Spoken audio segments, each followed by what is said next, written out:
Covered a lot on the program today, but before we conclude, there's one more news item that has not been getting much attention that I believe is extremely important for us to deal with, and it has to do with churches that allegedly are being raided in South Korea. This was actually given a lift a little bit ahead of President Trump's meeting on Monday with the president of South Korea. But this is an extremely important issue, and again, is not getting much coverage. So joining me now to discuss this real quickly is Professor Morse Tan, who served as the ambassador at large for global criminal justice during the first Trump administration. He's now the senior executive director of the Center for Law and Government at Liberty University. Ambassador Tan, thanks for joining me. Glad to join you. All right. So during his first meeting at the White House with President Trump, South Korea's president responded to a reporter's question about the raids on churches. Give me, if you can, what he said and what's happening with these raids in churches. Yes. So President Lee Jae-myung, who's a fake and illegitimate president who was not duly elected by the people, he is lying about it. He has been engaging in raids. He raided the largest church in the world, the Yoido Gospel Church.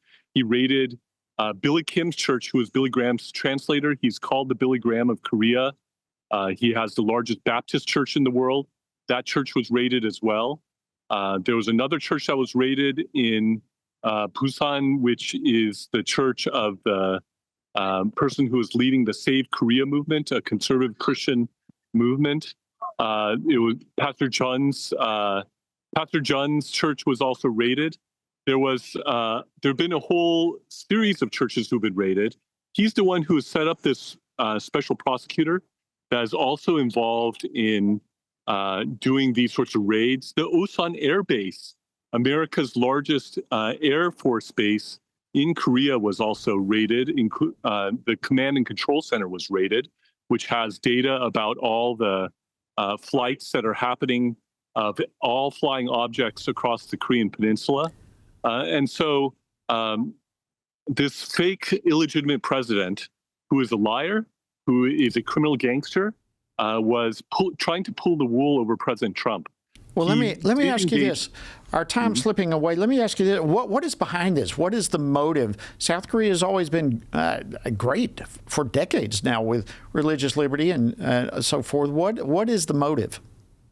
What's going on is you have the communization of South Korea going on, where you have extreme leftists who have taken control of all the main influential authority-wielding parts of not only the government but the society, who are rapidly communizing South Korea. It's not what the people want, but you have a small number of South Korean extreme leftists who are communizing South Korea and consider Christians and conservative Christians to be enemies. Wow. You know, here in the United States, as you well know, we deal with the Johnson Amendment, which has been a government tool really to muzzle churches from speaking out on political issues from the pulpit, even when those issues are clearly biblical issues. But what are the church-state dynamics in South Korea? Is there anything similar, or is this a new development with the government coming after churches? This is a new development. Never before had church sanctuaries and the senior pastor's office been raided like this before. This has never before happened in South Korean history. But this is part of the larger oppression, repression, and persecution that is happening by the present South Korean administration, where they are targeting conservatives, conservative Christians, and this is going on apace rapidly in South Korea right now. And most Americans have no idea.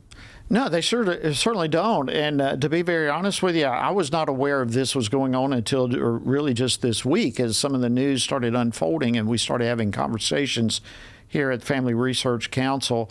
And so, I want to thank you, Morse Tan, for coming and joining us today, the Senior Executive Director there at Liberty University Center for Law and Government. Excellent information, and we are just going to begin to call on people to pray for this situation there's a major problem with the president there.